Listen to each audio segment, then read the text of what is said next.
काय का सम्मान, पटवारी जी ने बोले काय का सम्मान, कौन सा सम्मान, कोई कहीं है ही नहीं।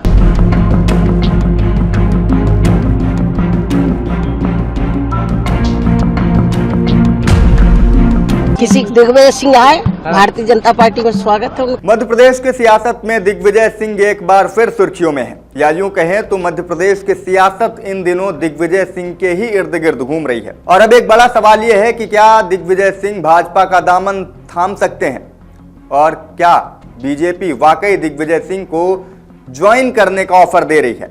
ये सवाल खड़े हो रहे हैं इमरती देवी के एक बयान के बाद, जो पूर्व मंत्री रह चुकी हैं और अब उन्होंने दिग्विजय सिंह को लेकर एक बड़ा बयान दे दिया है। क्या है पूरा मामला, आपको विस्तार से बताते हैं। नमस्कार, शिवम द्विवेदी नाम है मेरा, अमर उजाला देख रहे हैं आप। मध्य प्रदेश में जब से राज्यसभा चुनावों का ऐलान हुआ तब से ही एक नाम सुर्खियों में रहा है, और वो था पूर्व मुख्यमंत्री और राज्यसभा सांसद तत्कालीन दिग्विजय सिंह का। क्योंकि 3 सीटों पर चुनाव होने थे और तीसरी सीट से दिग्विजय सिंह सांसद थे। इस सीट पर कांग्रेस ने मीनाक्षी नटराजन को उम्मीदवार बनाया था, जिनके नामांकन पर बीजेपी ने आपत्ति दाखिल की। नामांकन निरस्त हुआ और फिर तीनों राज्यसभा सीटों पर भाजपा उम्मीदवार निर्विरोध निर्वाचित हो गए। लेकिन जब नामांकन रद्द हुआ तब से लेकर अभी तक एक शख्स लगातार सुर्खियों में बने हुए हैं, और वो हैं दिग्विजय सिंह। नामांकन खारिज होने के बाद प्रेस कॉन्फ्रेंस की एमपी कांग्रेस ने, उस दौरान का एक वीडियो सोशल मीडिया पर वायरल होता है, जिसमें तीखी नोकझोंक दिखाई देती है हरीश चौधरी, जो कांग्रेस के प्रभारी हैं, उनके और दिग्विजय सिंह के बीच। इसके बाद दिग्विजय सिंह हाथ जोड़ लेते हैं। थोड़ी देर बाद, इस वाकये के थोड़ी देर बाद ही जीतू पटवारी जो प्रदेश अध्यक्ष हैं, वो दिग्विजय सिंह को माइक संभाल कर कुछ बोलने के लिए कहते हैं, लेकिन दिग्विजय सिंह सीधे तौर पर इनकार कर देते हैं। इसके बाद उस वीडियो को आधार बनाकर भाजपा ने कांग्रेस पर जमकर निशाना भी साधा था और कहा था कि कांग्रेस की प्रत्याशी का जो नामांकन रद्द हुआ है उसके पीछे की वजह दिग्विजय सिंह की चुप्पी जो है वो अपने आप में बयां कर रही है। इसके बाद वो दूसरा वीडियो भी वायरल हुआ जिसमें नोकझोंक हुई।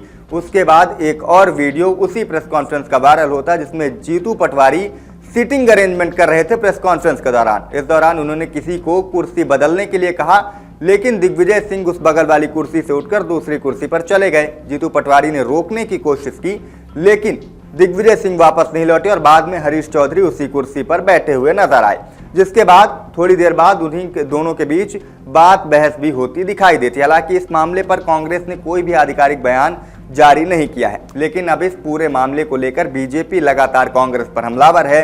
कांग्रेस पर आंतरिक कलह और गुटबाजी के आरोप लगा रही है। यहां तक कि सीएम मोहन यादव और कैबिनेट मंत्री कैलाश विजयवर्गीय ने यहां तक कह दिया कि नामांकन खारिज होने में कांग्रेस का बड़ा हाथ है। उनका कहना था कि तेलंगाना में कांग्रेस की सरकार है, और अगर तेलंगाना में मीनाक्षी नटराजन के ऊपर कोई मामला लंबित था तो उसकी जानकारी हमारे पास तक कैसे पहुंची। सीएम मोहन यादव का साफ तौर पर कहना था कि कई कांग्रेसियों की नजर इस राज्यसभा सीट पर थी, और इसीलिए उन्होंने जानबूझकर नामांकन में गलती करवाई ताकि नामांकन खारिज हो जाए। लेकिन बहरहाल जो मूल मुद्दा है, जो इस बात में जिसके लिए अभी हम आपके सामने ये वीडियो लेकर आए हैं, वो ये है कि इमरती देवी का भी अब इस पूरे मामले पर बयान सामने आया है। मीडिया कर्मियों ने जब उनसे दिग्विजय सिंह पर सवाल किए तो उन्होंने एक बड़ा बयान दिया है। उनका कहना है कि कांग्रेस का पतन तय है। कांग्रेस में अब दिग्विजय सिंह जैसे वरिष्ठ नेताओं की भी इज्जत और सम्मान नहीं बचा है। जब उनके बीजेपी पर जाने को लेकर सवाल किया गया तो इमरती देवी ने खुले तौर पर दिग्विजय सिंह को ऑफर दिया है और कहा है कि बीजेपी समुद्र की तरह है। बीजेपी में अगर दिग्विजय सिंह आते हैं तो उनका खुले दिल से स्वागत किया जाएगा। उनके इस बयान के बाद एक बार फिर मध्य प्रदेश के सियासत गरमाई हुई है। पहले आपको उनका ये बयान सुना देते हैं। हुआ है, बहुत सारे घोटाले प्रदेश में हो रहे हैं, क्या स्थिति मान रही हैं आप? ये क्या प्रदर्शन है या दिखावा है, क्या कहेंगे? नहीं, कोई घोटाले नहीं हो रहे। भारतीय जनता पार्टी का सबसे अच्छा काम चल रहा। माननीय मुख्यमंत्री और प्रधानमंत्री जो अच्छे काम कर रहे हैं तो उन्हें झेल नहीं रहे, इसलिए वो अब प्रदर्शन करने से कामधन तो कुछ है नहीं। जैसे आप प्रदर्शन करते रहे। जीतू पटवारी जब से कांग्रेस में प्रदेश अध्यक्ष बने तो पूरी कांग्रेस तो डमाडोल हो गई, पूरी इधर उधर बिखर रही। उनके वरिष्ठ नेता भी हमारे प्रधानमंत्री के बारे में अच्छे बोल रहे हैं। एक तस्वीर देखने मिली, जीतू पटवारी ने कुर्सी से इशारा करा, दिग्विजय सिंह जी की कुर्सी चेंज करवा दी उन्होंने, बड़ा वीडियो वायरल हो रहा है। क्या स्थिति मानेंगे इन लोगों के बीच की स्थिति? वो कांग्रेसी नेताओं से पूछो, मैं अपनी पार्टी की बात कर सकती हूँ। भारतीय जनता पार्टी की बात कर सकती हूँ, मैं कांग्रेस की बात। माहौल खराब है कांग्रेस का अंदर की? बहुत खराब है, बहुत स्थिति खराब है। मतलब आप तो दिग्विजय सिंह जी का सम्मान नहीं है, ये माना जाए, कुर्सी से इशारा करके उठवा दिया दिया उनको? हाथ काय का सम्मान, जीतू पटवारी जी ने बोले। काय का सम्मान, कौन सा सम्मान, कोई कहीं है ही नहीं। मतलब क्या लग रहा है कि दिग्विजय सिंह जी की स्थिति भी अब आप जैसी बना रहे हैं कि जैसे एक समय आप कांग्रेस पार्टी भारतीय जनता पार्टी की बराबरी नहीं कर सकती और कांग्रेस का पतन हो गया। अब कांग्रेस में कोई नेता नहीं है, कोई सीनियर नेता दिग्विजय नहीं। सिंह जी को जिस तरह परेशान किया जा रहा है, क्या लग रहा है वो भी आ सकते हैं या स्वागत करने मुझे हम कह रहे हैं बहुत बहुत स्वागत है। भारतीय जनता पार्टी तो समुद्र है, किसी दिग्विजय सिंह आए, भारतीय जनता पार्टी में स्वागत है, उनका सम्मान है। तो इमरती देवी के इस बयान के बाद दिग्विजय सिंह की चर्चा एक बार फिर मध्य प्रदेश के सियासत में शुरू हो गई। हालांकि इमरती देवी के इस बयान के बाद दिग्विजय सिंह के पुत्र जयवर्धन सिंह ने पलटवार भी किया है। उन्होंने कहा है कि इमरती देवी को पहले अपनी स्थिति देखनी चाहिए, अगर वो कांग्रेस में होती तो आज विधायक होती। जयवर्धन सिंह ने यह भी कहा कि जनता और भाजपा दोनों ने इमरती देवी को नकार दिया है और उनको अब ऐसी बयानबाजी से बचना चाहिए।